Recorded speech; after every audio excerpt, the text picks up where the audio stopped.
Assalamualaikum warahmatullahi wabarakatuh. Kisah cinta terlarang Raja Namrud yang nekat menikahi ibu kandungnya sendiri.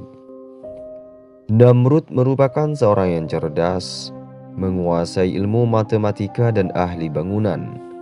Salah satu karyanya yang terkenal sampai hari ini adalah Menara Babel, membangun kota Babel, Erech, Akkad, Asyur, dan Niniwe. Sisa peninggalannya bisa ditemukan di Mosul, Baghdad, dan Gunung Namrud yang tak jauh dari kota di Yaman. Disebutkan dalam sejarah bahwa Semiramis menikahi Khus, yaitu cucu Nabi Nuh. Saat itu usia gadis ini masih remaja dan wajahnya sangat cantik dan pintar. Tak lama setelah menikah, Khus wafat dan Namrud lahir tanpa kehadiran seorang ayah. Tetapi menurut pengakuan Semiramis, dia melahirkan Namrud tanpa ayah dan menganggap dirinya suci tanpa pernah disentuh oleh seorang pria, sehingga menganggap anaknya Namrud sebagai anak yang suci lahir dari seorang perawan. Setelah Namrud menginjak usia dewasa, Semiramis sering tampak cemburu ketika gadis-gadis mendekati anaknya.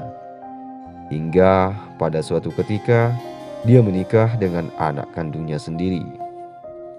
Kisah ini kemudian menjadi menarik. Namrud yang dianggap sebagai Tuhan disalibkan dengan domba dan ditempatkan dalam sebuah goa. 3 hari kemudian, batu yang menutupi terguling dan pintu masuk goa tampak terbuka.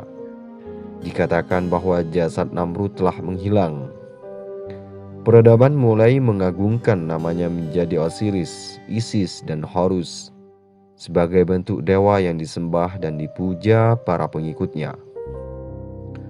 Orang-orang Babilonia kemudian mengadakan upacara musim semi untuk memperingati kematian dan kebangkitan. Setelah 3 hari kepergian Namrud, mereka menawarkan roti bertuliskan lambang salib surya.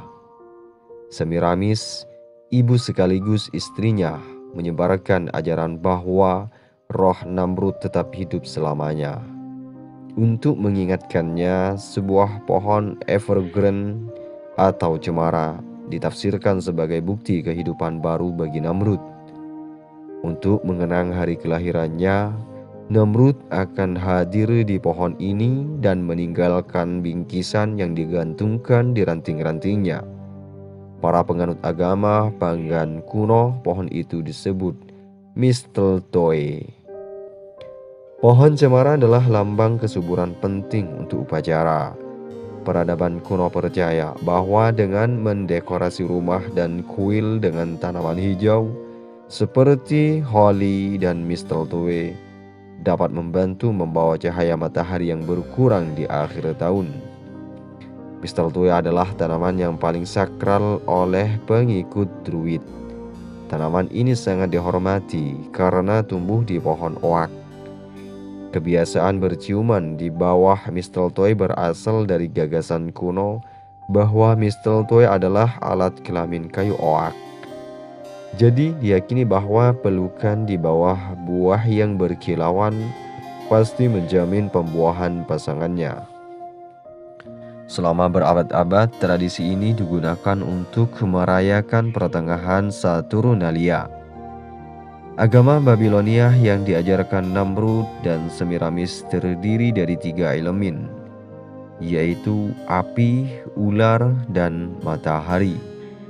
Para pengikutnya fokus pada matahari karena merupakan bagian penting. Sebagian besar mereka menyembah matahari dengan harapan mendapatkan cahaya yang berujung pada kesejahteraan. Sahabat beriman yang dirahmati Allah, sekian video ini, kisah cinta terlarang Raja Namrud yang nekat menikahi ibu kandungnya sendiri. Wassalamualaikum warahmatullahi wabarakatuh.